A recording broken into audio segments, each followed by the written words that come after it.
Welcome to the new RiverCityGamers Podcast, hosted by SCXCR and Well Unreal 007, as well as many other members from the RiverCityGamers website. Stay tuned for all the gaming news, new pickups, and everything else we feel like talking about on the RiverCityGamers Podcast.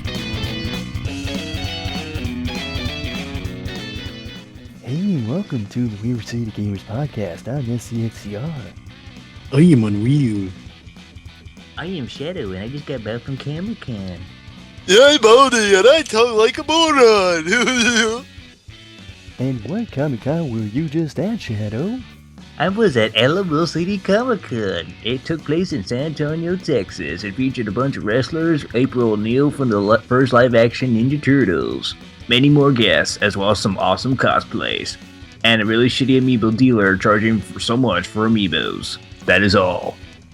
A shitty amiibo dealer? Well, that's a hell of a segue to go straight into gaming news. Gaming news! So Unreal. And what better way to start off gaming news than with a lawsuit? Oh boy. Wait, how'd you know about my lawsuit? No, I'm kidding. Not your lawsuit. Specifically, the Washington State Office of the Attorney General filed a consumer protection lawsuit against Asylum Playing Cards, which was a company that got $54,000 in funding from a Kickstarter campaign. And what's the dispute about specifically? People weren't getting their shit. Okay. Sounds like amiibos, doesn't it? Mm-hmm. Well, if nothing else, it does set a precedent for bringing legal action against Kickstarters that don't deliver. Okay, yeah. I guess that sort of makes sense. I mean, because if Kickstarters don't deliver on what they promise, then it kind of does, like... It would probably send, like, a very airy message on Kickstarter and might have people lose faith in it. So I could sort of see what... this may raise some concern, but... Like, was the game, like, canceled, or did it come out and it was garbage? Allegedly, people did receive their Asylum Playing Cards. Some of them did. So the game was made in some capacity, but... Oh wait, it was a card game? Yeah, it's a card game. Oh, okay, well... Even then, like... Continue. Okay, go ahead. No, that's pretty much it. Okay. Oh. I could add on, it's like maybe they were like, they didn't have the funds to produce so much, but yet they had like so many requests they couldn't meet the demand for them, and... To be honest, I would see Kickstarters be more easy and lenient when it comes to like digital games, but this was, I guess, a card game, so I guess the handling of a card game is like much different than a digital game.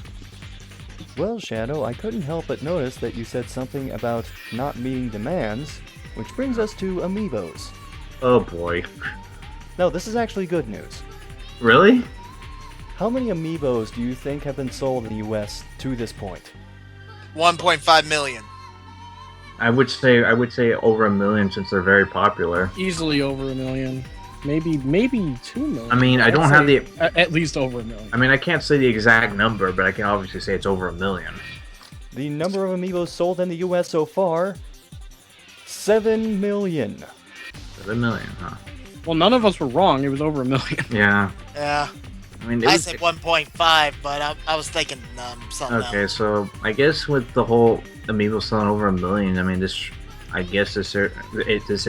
though it's redundant at this point, right? I feel like I'm repeating myself. It's like, oh, these amiibos are selling popular, you should meet your demand. Well, I take it Nintendo's been improving on meeting the supply and demand for certain amiibos.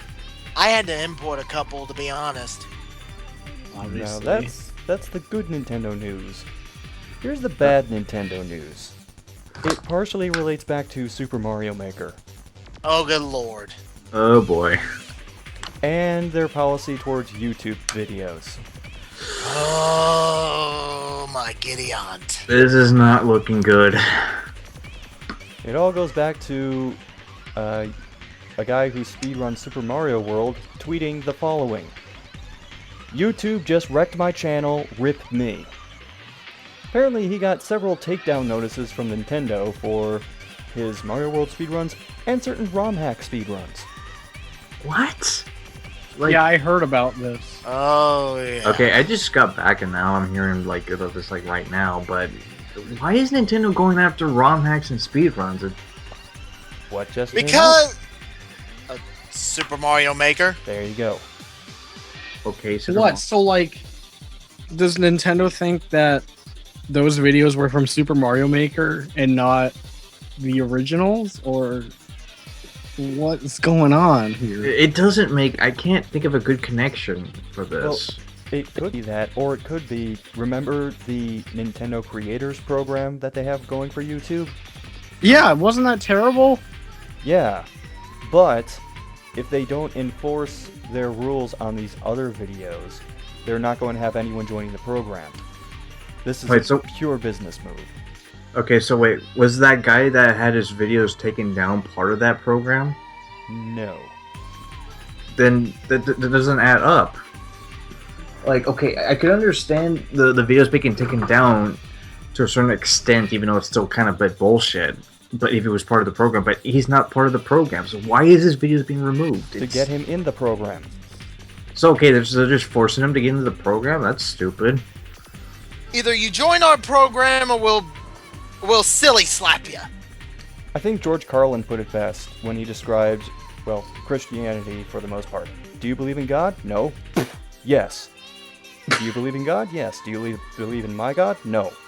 Yes. Exactly what SCR put it. Uh-huh. Seriously, this is really fucking bullshit. I mean, really? Oh, please, I have to deal with bullshit every other day of the week. This is normal. Alright. Well, we've had the good and the bad for Nintendo. Now for the... I don't know how to classify this. Weird? Probably. Okay. Because Shigeru Miyamoto did a video recently where he answered some kind of like odd questions about the Mario franchise. Oh shit. He answered questions like, is it true where Mario got his name from? Whether or not Mario punches blocks when he jumps or bashes them with his head. He does punch them, so Newgrounds Flash animators, eat it. And then he answered the Bowser Jr. question. The best part. It was the best part of the whole The thing. question was, do you know who Bowser Jr.'s mother is? In the video, Miyamoto simply nods, waits for a moment, and then points to himself.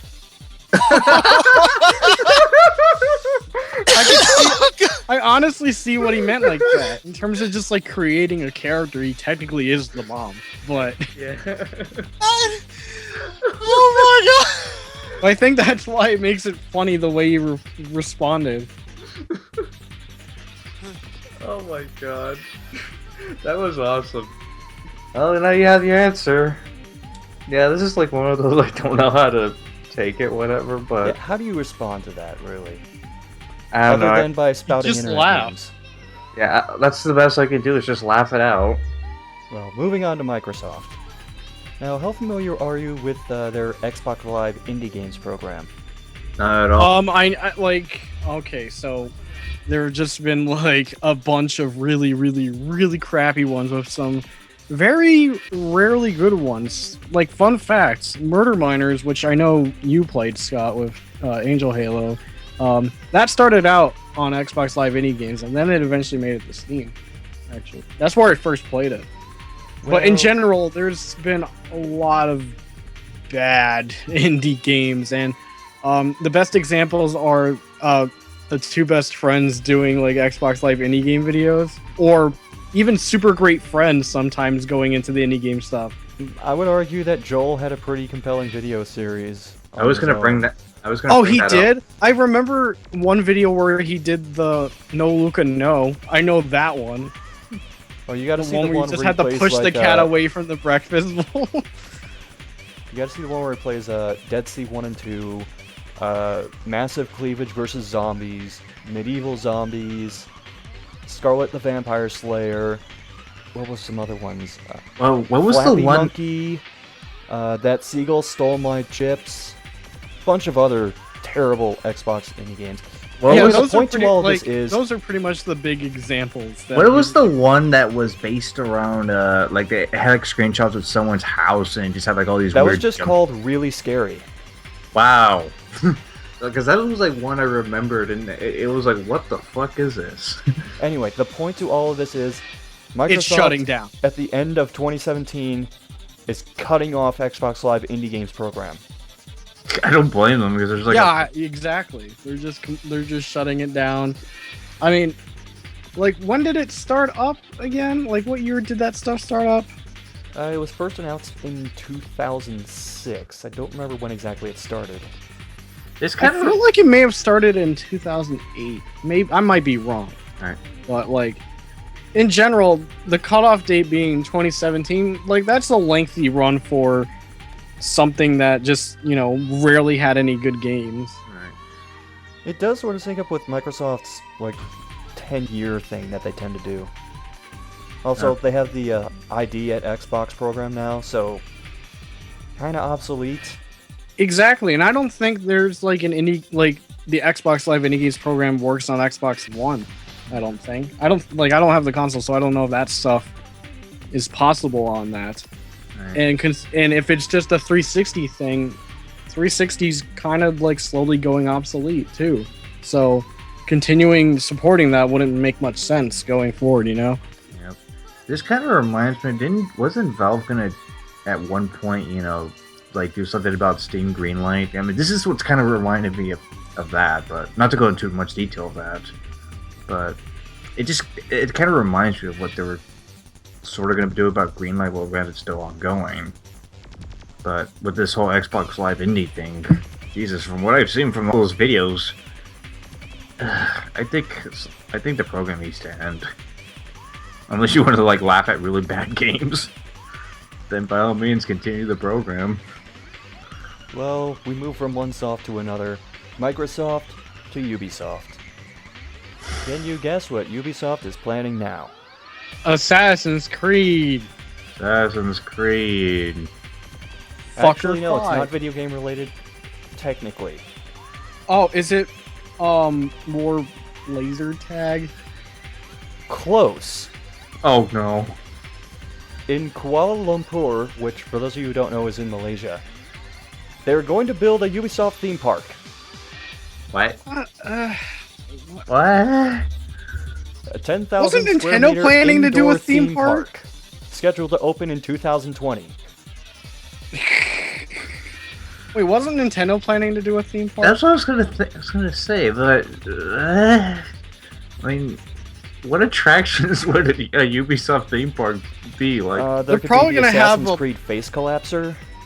Okay. No, I think they're probably gonna implement they've had this Assassin's Creed like obstacle course thingy that, kind of like what Ninja Warrior did, but maybe they'll implement that as something. I don't know. I imagine it turning into like Itchy and Scratchy Land, where you have to sign a waiver before you go into any part of the theme park. Yeah, just the Tom Clancy section would be like, oh man, probably the most liabilities ever. There has to be and for some reason, right in the middle of the Tom Clancy section is the Just Dance section. That franchise that the Beyond Good and Evil section just opens up and closes immediately. Rayman section constantly gets delayed. No, the Beyond Good and Evil 2 section is just a coming soon banner with nothing behind it. What would the Rayman section be like? It would be a bunch of Rabbids attractions and then the one actual Rayman attraction somewhere in the middle. That everyone would like to go. But too bad you had to go through a bunch of Rabbid attractions. Or basically also, in order to get into the park, you have to sign up for Uplay. What would the Far Cry section be? Hopefully, it would just be a Far Cry Blood Dragon section.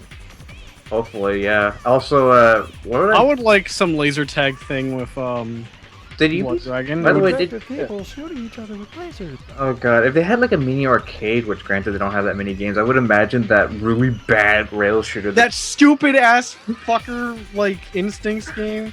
Yes. Called Paradise. They would just have Paradise Lost there. That'd be the only arcade game they have. Actually, no, wait. There was another arcade game at like Palladium that one year. That was a Ubisoft game, the Blazing Angels one. That'd be like the other one they have.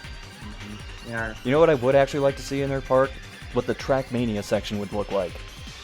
It would probably just be a go-kart section without, the fun Trackmania stuff. I mean, it's coming out in 2020, so maybe there'll be time for technology to advance and have cool shit like that. It'll be one of those things where they just tell you, hit the accelerator and don't let go. Don't even turn. Oh my god, no. You're gonna have to sign so many waivers for that shit. It's almost like the F-Zero ride at the theoretical Nintendo theme park. Well, actually, we're going to go back to Nintendo briefly. Because when Nintendo announced that they were going to do stuff for mobile, a lot of people were kind of taken aback by it. And I didn't know how to feel about it either, because Nintendo tends to get a little creative with what they do for consoles and for games. I was not expecting Pokemon Go. Oh, that. For those of you who haven't seen this thing, it's Pokemon on your mobile device, and you travel around your neighborhood and find Pokemon, which you then try to attack and capture. Okay. As Yeah, someone who isn't really into Pokemon, this actually looks kind of interesting. I'm not the biggest into Pokemon, but if they can make it work, I say go for it, I guess. Yeah, I mean so long as you're not like going into the slums of Detroit to find Charmander or something. Yeah. Go to New York City to get you a Mewtwo! Oh, hell no. And I have one final note to end gaming news on, which is the only character worth a damn has been confirmed for Project Cross Zone 2. Segata, Sanshiro, Segata, Sanshiro. Really? Yeah, I've please. been ignoring that game. And they give me news like that? Segata, Shiro! Maybe I'll look into that and play for 10 minutes and realize, At oh least my Leon- god, stop talking. At least Leon Kennedy's in it, so the only appeal in this game is what characters are going to be in this game. That's And then you realize, oh, I don't want to buy this because you're just no. it's garbage. Gameplay is garbage. Story's stupid. And that will take us from gaming news straight into upcoming releases. Oh boy. And as I look over the Wii U... Oh, Yoshi's Woolly World. Yoshi's Woolly World. Yeah, I don't give a shit. Wait, when's that coming out? GameStop listed as October 16th. Oh, okay. I'm like not too interested in it, but I might play it just to play as Sonic the Hedgehog Yoshi. Okay, which are you more interested in? Yoshi's Woolly World or October 20th Guitar Hero Live? Yoshi's Woolly World. Yeah. You're ignoring a better rhythm game that comes out. Oh no, in I'm not. Exactly. How dare you fucking forget Rock Band 4? Rock Band for the win. Which is coming out October 6th. Exactly. Perfect. I can't buy the game. I'm pretty mad. They're going to be supporting Rock Band 4 for a while, so it's not like you have to get it like... No, I mean, like, I want to play it. I mean, it's got songs I like. Unlike fucking Guitar Hero Live. But that would require me getting an Xbox One, and I'm not rebuying instruments for the PlayStation. Like, I don't have the room, and I'm not gonna have, like, the proper investment to deal with that. Anyway, moving on. Okay. Looking at the 3DS, oh, right, this is the thing. Chibi Robo Zip Flash is coming out in October. I've been vaguely hearing about that game, but... Probably been hearing about it because it's coming packaged with an amiibo. Oh, yeah. Yeah, no, maybe I'll look into it, but it's not one of my, I want to play this like immediately list. Well, how about this, Shadow? Since, would you say you're an Atlas guy? Yeah. Thoughts on The Legend of Legacy coming out in October? The Legend of Legacy? I was gonna bring that up because, like, there was some game, and it is Legend of Legacy. Like, if you get it around launch, it's having a limited physical release, and after that, it's gonna be like digital only. Okay. Yeah, and there's a launch edition with a soundtrack CD, art book, art book, and a collection box. It's pretty much the Atlas 3DS package. Okay, I haven't looked too much into this game because Atlas kind of sometimes releases games that, like here and there, it kind of makes it very difficult for me to follow them. I mean, I have no input on what to say on that. I mean, I'll probably look into it if it looks interesting. It looks like just interesting, but I'm looking at screenshots, but I can't help but wonder. It reminds me of like the the 3D of the DS and 3DS Final Fantasy like games, or Doesn't the art look like Bravely Default? Yes, that's what I'm thinking. I'm like, what? Maybe it's the same artist. I don't know. All I know is the game's having a demo later this month, and if you care enough, and I'll probably get it because it actually is having a limited physical release. Yeah, I'll get it myself. I won't play it for ages because it's an RPG. But wait, are you gonna get that? Or on the same day it comes out, are you gonna get Goosebumps? Dude, I need Spook Bumps. I'm gonna go buy that for a CJ. I gotta do a Spook Bumps collection. Here's one I have still no idea how to feel about. What? September 29th, Tony Hawk's Pro Skater 5. Not liking the news. I mean, I can't say I'm not gonna be all prejudging about it, but I don't know. I had this discussion with Angel Hill about it. It's like maybe there might be. On one hand, they might be going back to basics to probably what previously worked in the Tony Hawk franchise. I don't know. Maybe going back to basics might actually help the series, but I don't know. But considering that there's like so many Tony Hawk games out there, most people have probably been burnt out by them at this point. Thing is, when they first showed this at E3, it just looked like a tech demo. It did not look good. Second thing is, you're going back to basics, but you're going back to basics with Robomoto, the team that did anything but the basics. Oh yeah, that's a thing too. weren't those the guys that made Ride and Shred? Wait, who handled the Pro Skater 1 HD thing? I think that was also Robomoto? Yeah, and that was like I think because didn't they get like a mixed reaction? Like like not that it was a terrible version, but it was like so bare boned. Yeah, it did.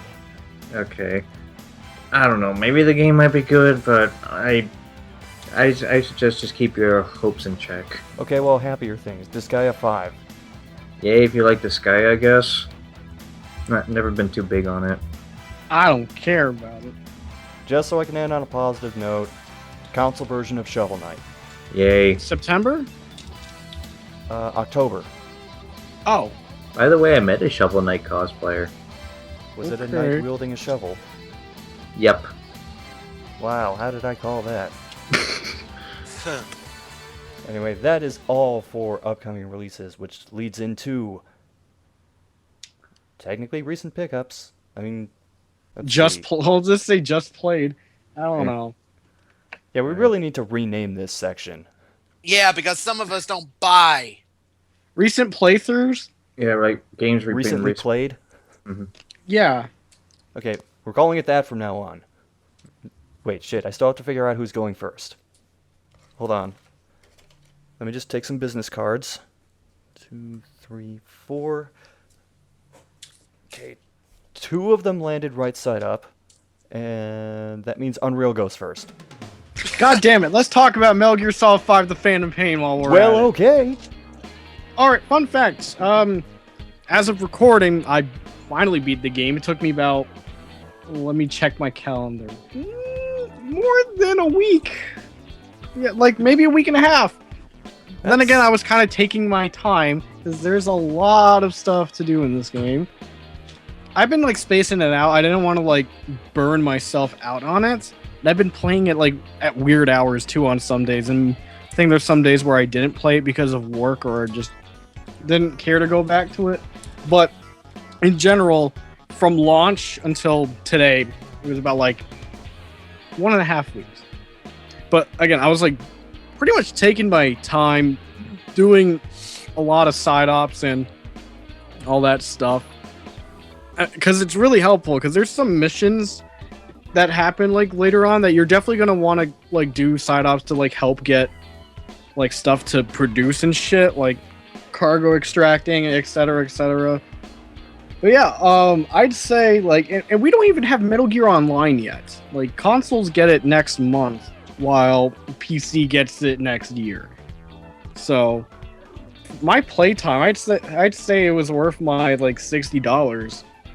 I'm trying not to talk too much about it because anything I try to talk about would pretty much be spoiler territory, including the ending.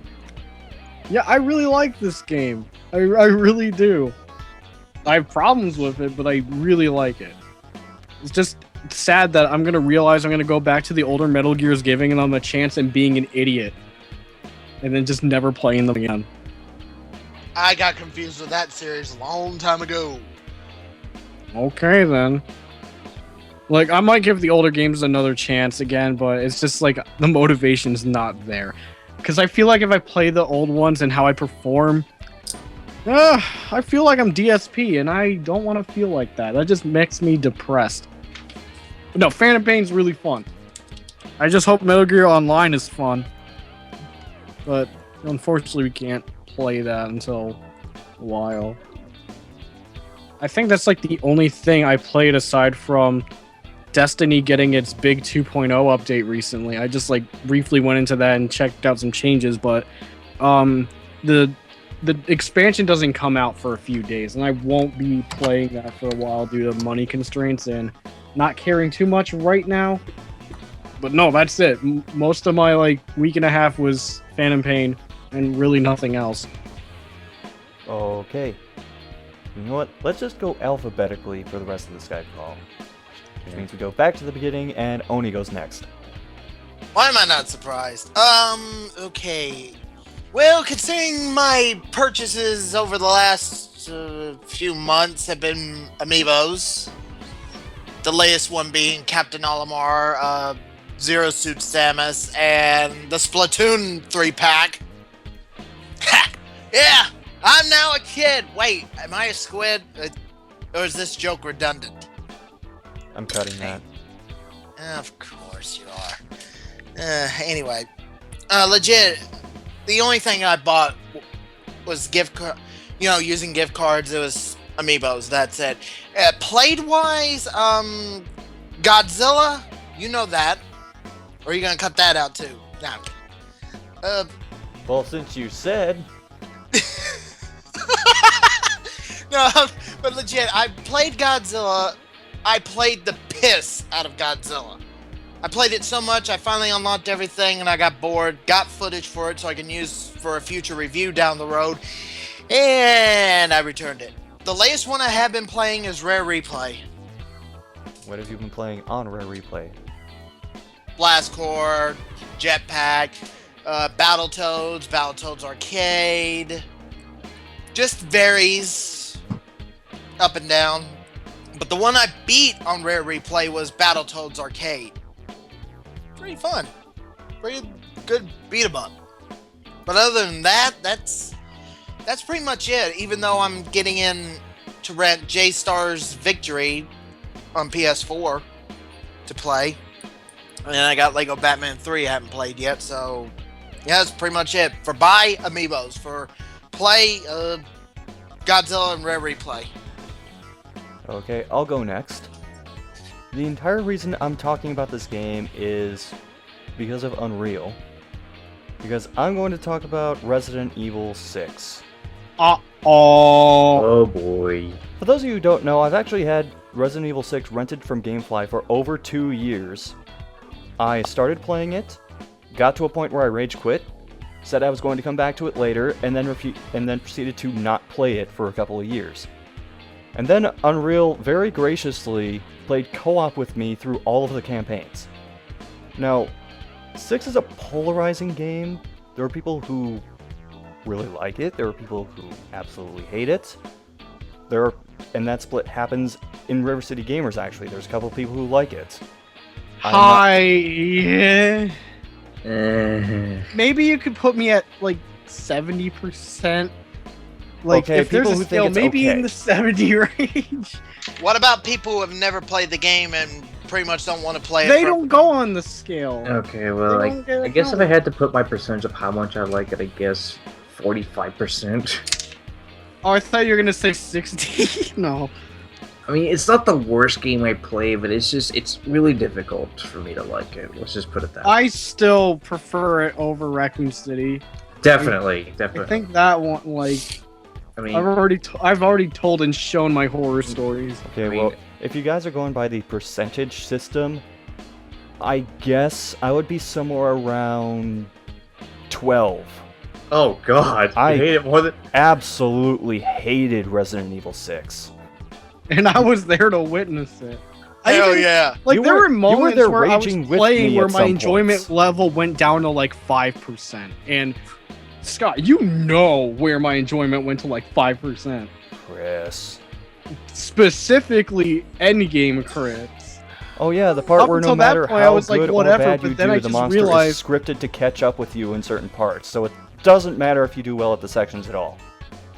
And the camera keeps swinging around like a Sonic 06 game, so you keep getting disoriented and can't tell what direction you're supposed to run. Not to If mention- anything, 6 still controls better than Sonic 06. That's doesn't 6 have like the worst QuickTime events ever in the series? Oh yeah, well, worst ever? Shit, what would qualify as the worst ever? The laziest ones or the ones that just, like, are The one- impossible? The ones that are like, I guess, impossible or a combination of both, really. Because I want to, like, Ride to Hell Retribution has awful QTEs because they're lame as hell. Especially ones that continue, like, the cutscene even if you don't do it. And they just look awful if you don't do anything. Like, it actually just freezes the cutscene until you press a button. so it does what the Order 1886 did at times. Oh god, yes. We're getting Except, away from like, the point. Yeah. I really didn't like Resident Evil 6. I had a bunch of problems with it. I'm not going to go into extreme detail about it because I wrote a 6,000 word blog entry on all the problems that I had with the game. And I am not going to go over all of them. So, Cliff Notes version. Camera, constant problem, especially during the running sections where you couldn't see where you were going. Story, bad even by Resident Evil standards. New characters, primarily annoying. Returning characters, constantly out of character. And endings, really unsatisfying. Bosses, really anticlimactic at the end. Also, sorry, I'm getting mad again at this. Holy shit.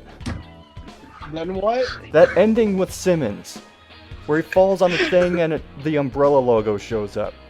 Yeah, and I still have to point out how stupid that was. Fuck, that was stupid. Calm down, SCR. Remember your happy place. Hang on, I gotta drink some tears. No, My it's happy place burned to the ground. Oh. And you know what? I was going to do a thing for Resident Evil 6 where I counted how many QTEs I encountered over the course of the game. I gave up before the first chapter was over. And around the time that I gave up, I was up to 43. Jesus. Are you counting scripted ones or every time you would get grabbed or something? I counted some of the ones where you get grabbed. Like you'd that's probably another thing that pissed me off. I'm going to mention just this one thing and then I'm going to move on.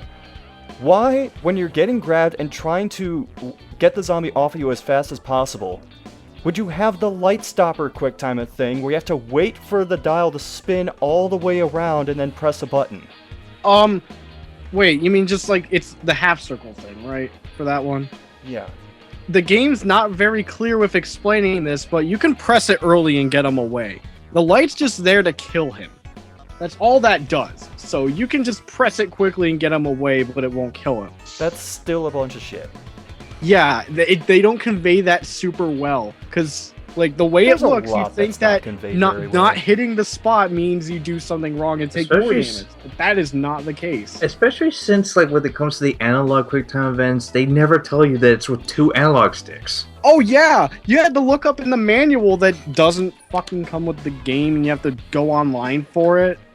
That's how I found out. I was like, okay, let me just type in your stupid manual. And they actually had a manual, like, one that would look like, if you printed it out and shit, would look like a video game manual. So I looked through and it's like, use the left or right. And I'm like, wait a minute. And then you use both and then it becomes baby food. Thanks for not conveying it well because you're too lazy to print a fucking instruction book. On the plus side, at least some trees were saved. No, on the plus side, there was Jake 360 no-scoping on a motorcycle out of a building and then rocketing into the sky because the cutscene fucked up. If RE6 was on PS4, I wish I would have saved that clip, but no. Didn't have any recording thing hooked up because we weren't dealing with that. Oh, and the part where Chris and Piers are chasing Ada in the Jeep. And Piers is like, I'm the best driver in the BSAA. And then for no reason, Chris just says, get the fuck out of the driver's seat, I'm driving now. I feel bad for you having to like deal with the driving. I wish I would have swapped characters just for that moment to get past it. Long story short, if you want to see everything in the game that pissed me off, go to SCXCR.blogspot.com. It's the very first post.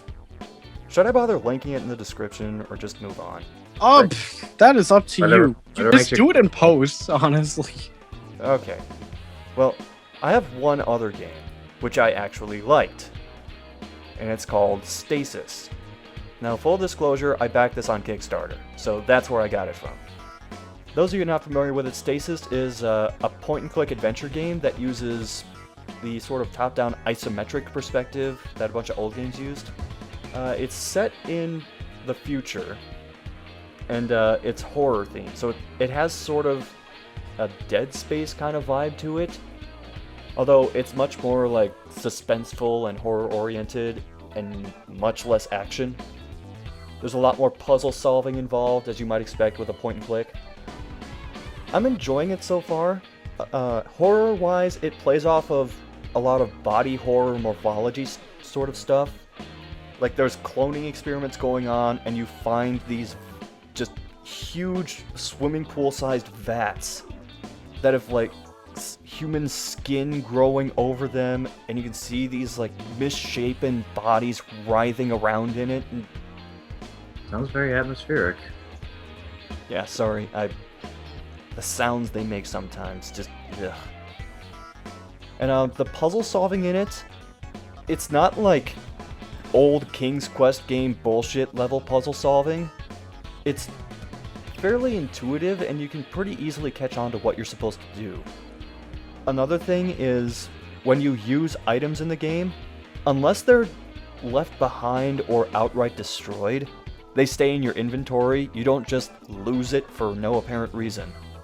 That's one thing that always kind of tripped me up about older adventure games is, I use this item, I can't use it again.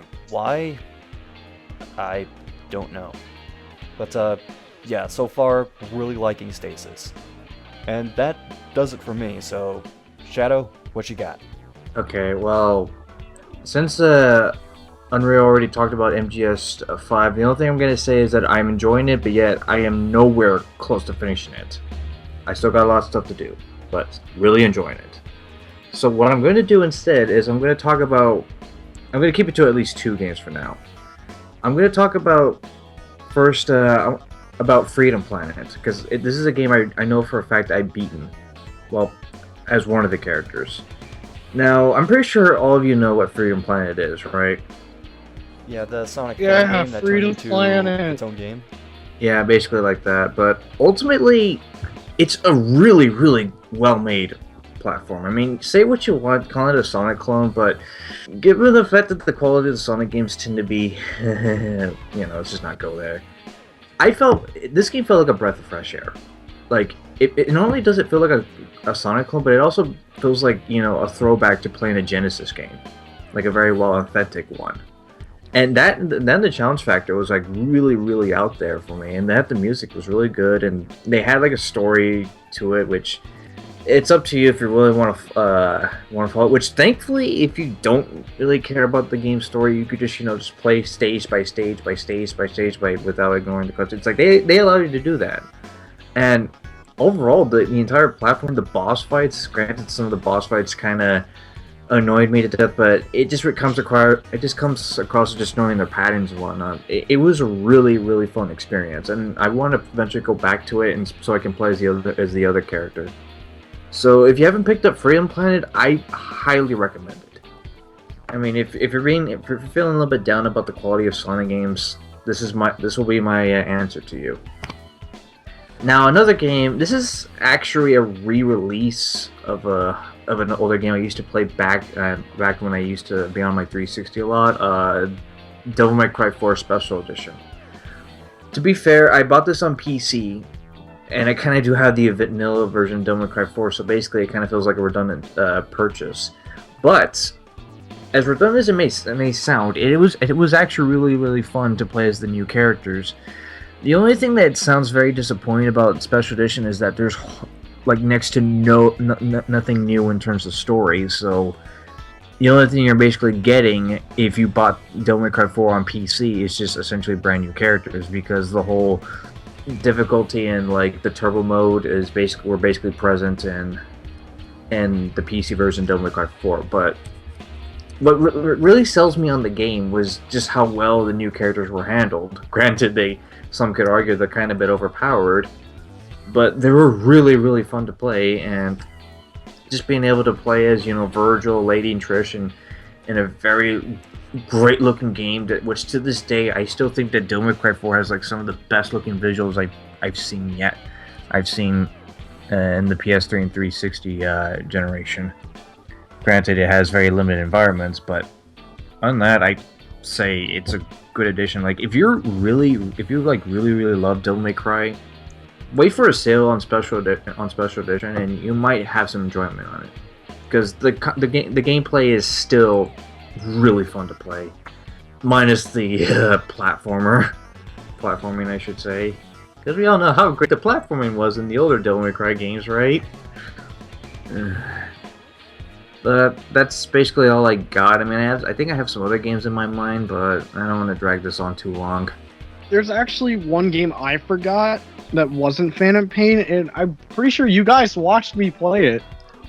Oh, I know what it is. Yeah, I completely forgot that I played Until Dawn.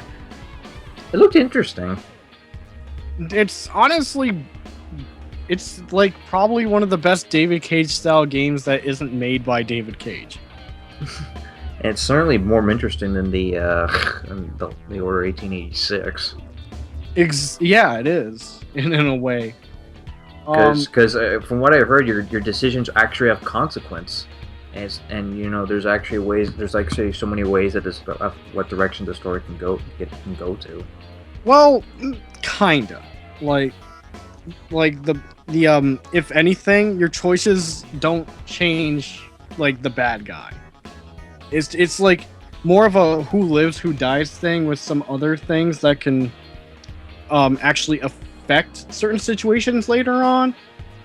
Like, even some minuscule shit can actually be like a big change with how a scene goes, I really don't have much to like really say on it. I'm glad I rented it, and that's pretty much the best thing I could say about it. Rent Until Dawn if you're interested in that stuff. I wouldn't say buy it because it's like $60, but like definitely give it a rent and give it a playthrough, because it's pretty clear like what the devs wanted to do with it, and they did a good job with it, just by making it a stupid ass fucking teen horror movie. Alright, well, I think that's all we got. If it is, then we might as well go to our discussion topic. And I'll admit, up until recently I didn't have much for this, and then something happened. Well, a couple of somethings happened. I hope you're sitting comfortably, because this might take me a while to explain.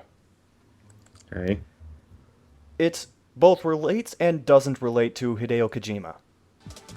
There was a person on Reddit who started making posts in and around the Silent Hills section by the username of 140-85.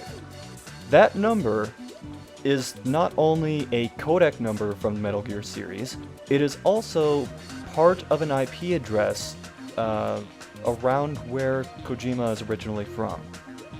This person started posting pictures and messages, which the pictures looked like things that were rendered in the Fox engine, and the names were of various railway stations around Kojima's hometown. As this is going on, there is a teaser put up and a countdown page for something called Blackhounds. Now, it turns out that these two were completely unrelated, but Blackhounds was being promoted with blank blank blank game, in the same way that Konami promoted a Hideo Kojima game. You know, before they wanted to forget that he existed. Anyway, one of the Twitter accounts behind this promotion was at Kojima Lives. Now, the countdown happened, ran out, nothing showed up. Just like their last E3. Yeah, actually, I didn't think about that. Oh yeah, like with the fucking Konami shit, just like counting down to nothing. Oh god. Oh my Now, god. it turns out that these two things were not actually related to each other. The person posting on Reddit they identified themselves as just a fan who wants to one day make a PT-style game. Still don't know where he got the screenshots from, but that's unrelated to what happened with the Countdown site. The Countdown site was from a developer called Ingsoc. I don't know if I'm pronouncing that right, and frankly I don't care.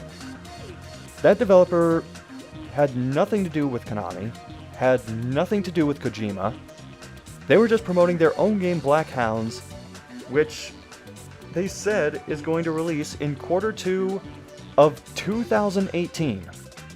So to recap, aside from the whole coincidence thing, let's focus on the Countdown site. This was an independent developer who was promoting their new game that's not going to be out for 3 years, using Konami properties and Kojima properties. They are still operating under the Twitter handle Kojima Lives, and when someone confronted them about this, here are some of the things that they had to say about it. When confronted about Kojima and how he clearly doesn't give a shit, but they could get in trouble for what they're doing, they said, quote, "We'll let the game itself be our apology for any assumptions that were made on their part." When confronted about the negative publicity that they were getting from this, they said, "That's the intended purpose. The participation is an integral part of the game. Making a trailer," which this person suggested they do, instead of the countdown, "without half of the content would also be poor marketing. You seem to assume we want fame and fortune. We do not. We only care about making the game we want made. Whether or not you play it is of no concern to us. We have achieved our goal already." This game, by the way, is going to be a free-to-play game. Mind if I add some input on this? Is your Okay. input the word "why" over and over? Okay. First of all, let me be clear about something. You said they don't care about their game making money or fortune, right? But isn't that the idea of making a game? Sort of like, because if you put a game out there, I mean, don't you need the fortune to, be successful or whatnot? Well, they say that their game's going to be free, and it's kind of funny they say they don't want fame, but they attach themselves to Hideo Kojima. Yeah, but it's like they want the attention, but yet they claiming they don't want the fame, but that's ass backward. It's like, it's very contradictory. I mean, it's like, ooh, we don't care about fame, and yet I'm promoting this game in a weird fashion way. That means I want attention. Oh, there's something else I forgot to mention.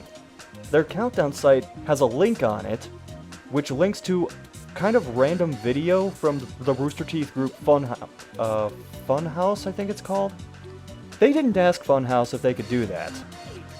So now Funhouse is answering a bunch of questions about Blackhounds, and they're like, "We didn't have anything to do with this. We don't know what's going on."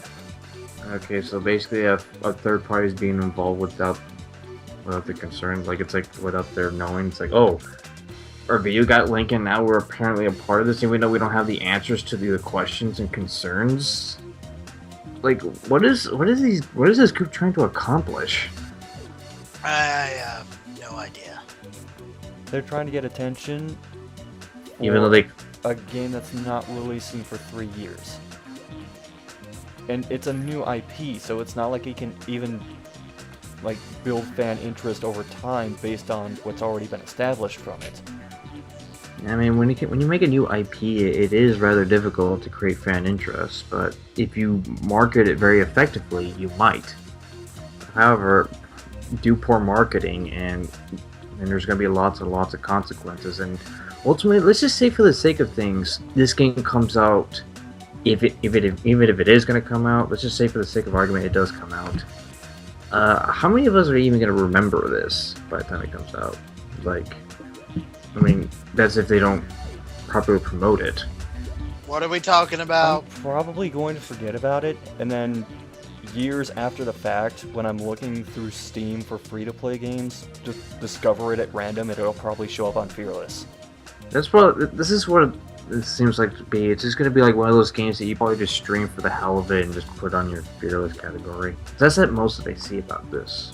But then again, I could be wrong. But we're just speculating. Now, what's the main thing we're discussing with this whole situation? This developer and them attaching themselves to Kojima to market a new game, which Kojima was not involved in. Then that's honestly really stupid. Like, it'd be better if he was involved, but he's not. So that's kind of a shitty thing to do, honestly. Like using someone else's name without their concern or permission. Exactly. It's one thing to say you're inspired by Hideo Kojima. Yeah. It's another thing to use the same marketing and asset stuff that Konami did.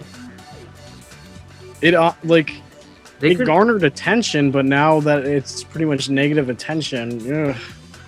I mean, there's such a thing as 15 minutes of fame.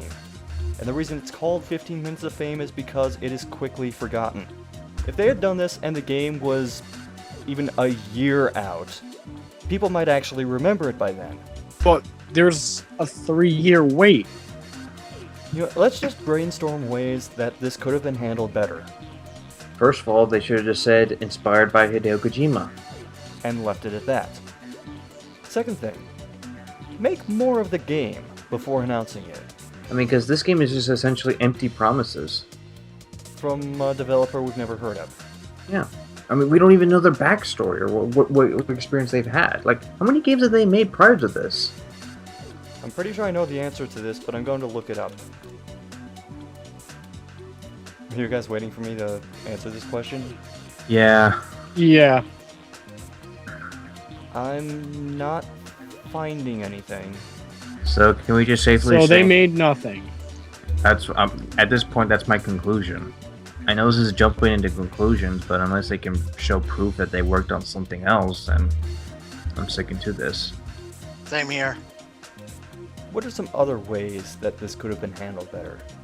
They honestly should have waited, because, like you said, like the countdown page to leading to Konami nothingness was separate from this. That's separate from the Reddit guy that was posting shit. That they happened around the same time was just a coincidence. Yeah, I think like if they waited, that wouldn't have, happened. I think it doesn't help the fact that Konami is not in a good position with the entire community, so announcing this with using Konami assets, if I'm understanding this correctly, it's probably not the best idea in terms of timing. Or here's another thing. If you don't have enough of the game ready to put together a traditional trailer of it, you can work around that. You can make something just for the trailer, or get creative. Like, remember the teaser videos building up The Last of Us? Yeah. Yeah, there's, you can make teaser trailers. Make something to go viral. Or maybe start up another viral, ARG. But if you're creative enough, you can do it. Or, you could even do ARGs. Like, way back, Halo 2 kind of did a alternate reality game. It was a weird one, but it seemed like it worked. I mean, there's plenty of, ARGs for, unannounced games.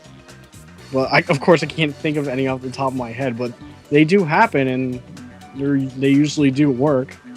I mean, technically, one of the ARGs was for Bloodstained, the swordorwhip.com. They knew it was going to be a new Koji Igarashi game, but all it was just a voting thing for the longest time before the Kickstarter came out and said, yo, check this out, it's Bloodstained and stuff. That's one way to get attention.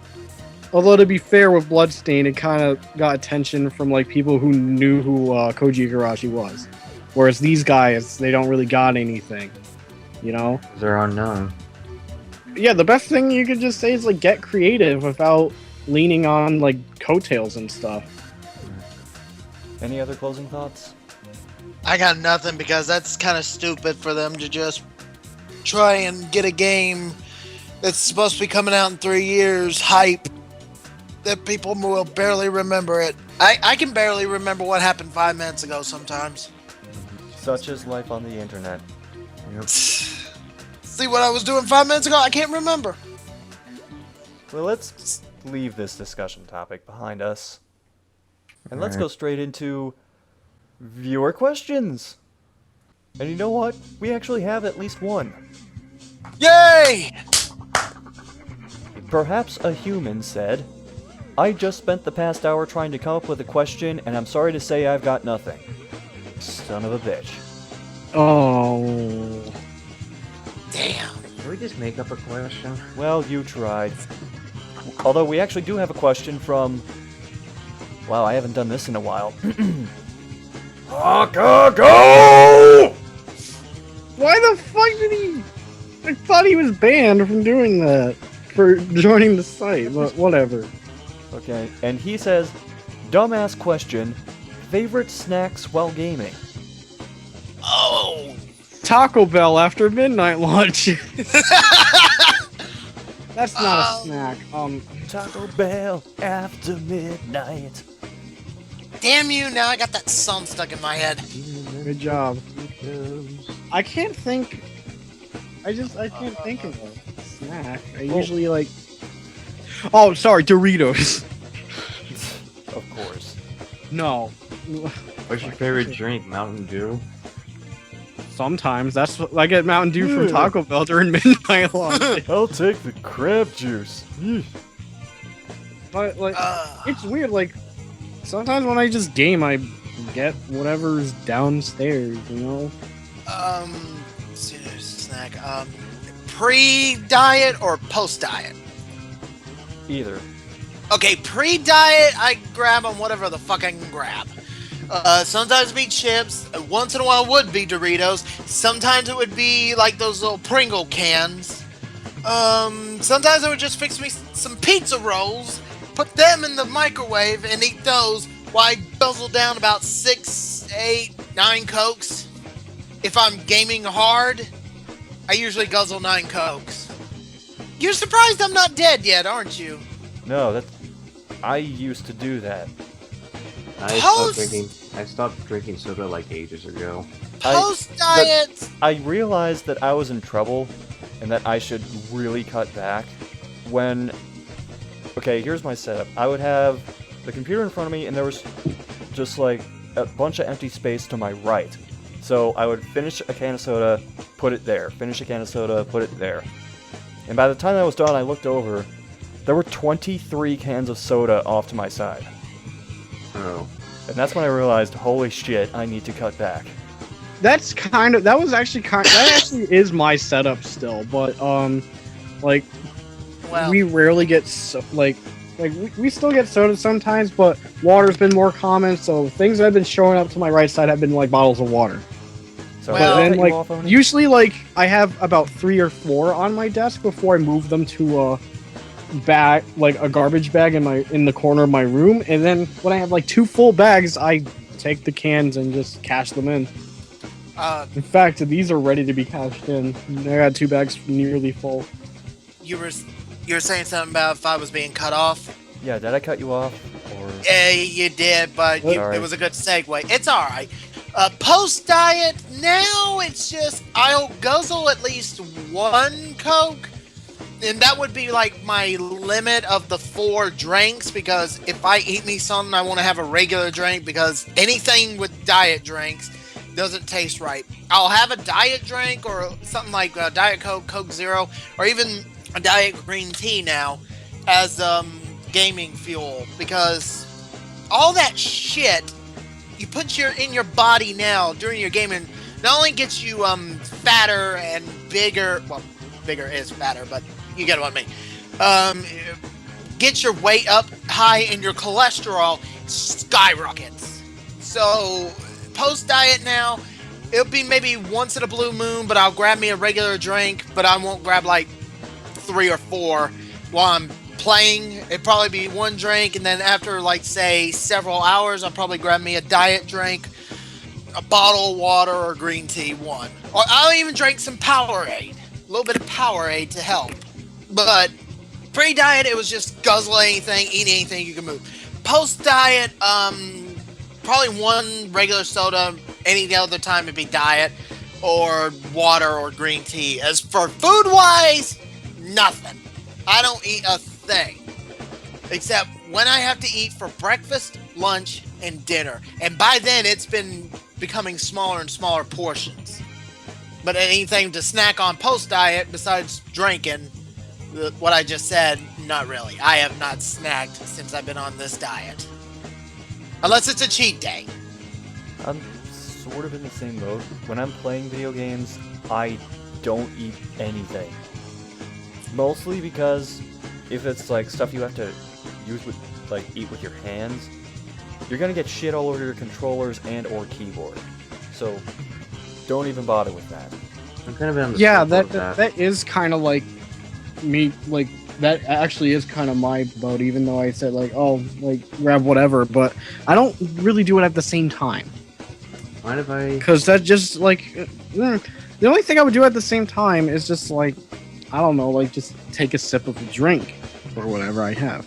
But Yeah, that's food, like, sometimes I will have like a small glass of Sunny D that I sip on. And because I have Sunny D, I always have to have the purple stuff in the fridge, which I can reach past to get to the Sunny D. That's like a rule. Yeah, I keep breaking that rule then, because I never have purple stuff. Well, you never actually have the purple stuff, you just have it so you can reach past it to the Sunny D. What is in the purple stuff anyway? Okay, never mind, I don't want to know.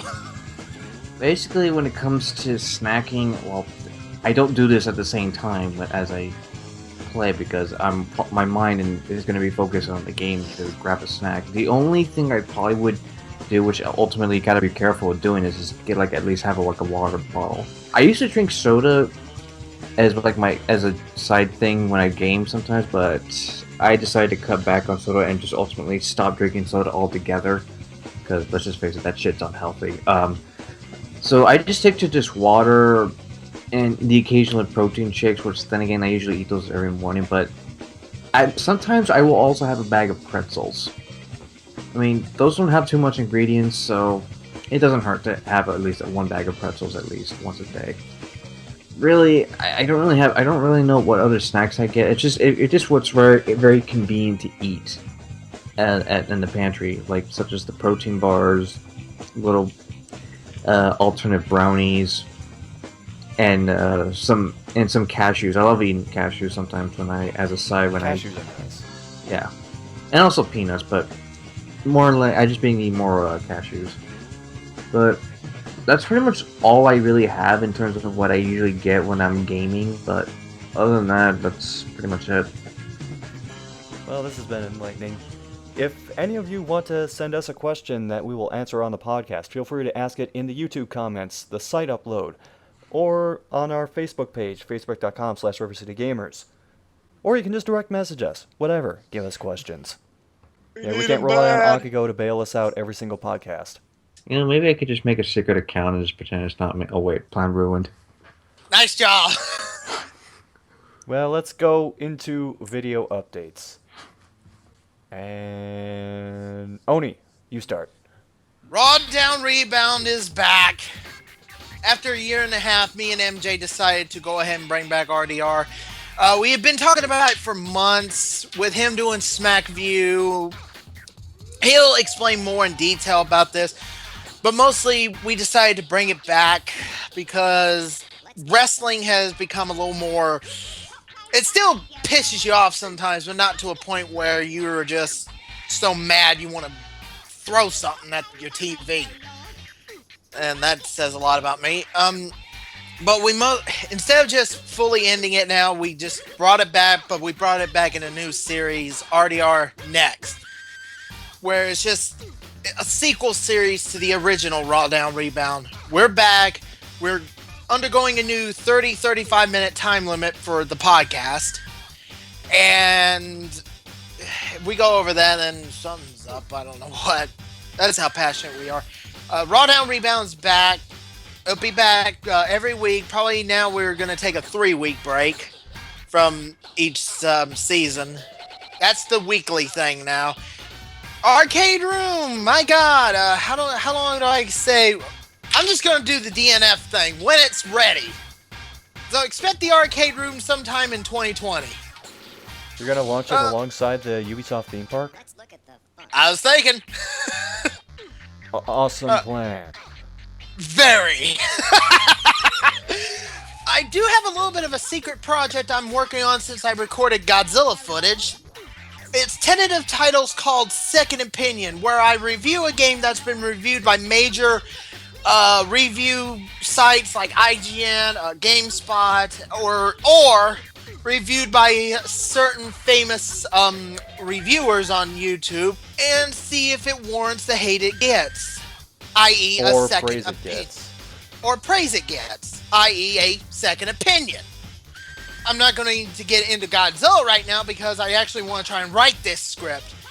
I just feel like, in a way, some of these games, even though it's like getting half and half, or universally bad or universally good, I just feel like there's never a second opinion. It's like, I feel like I'm getting into gaming journalism politics here. It's like, if you don't pay us money, we won't give you a good review, or something like that.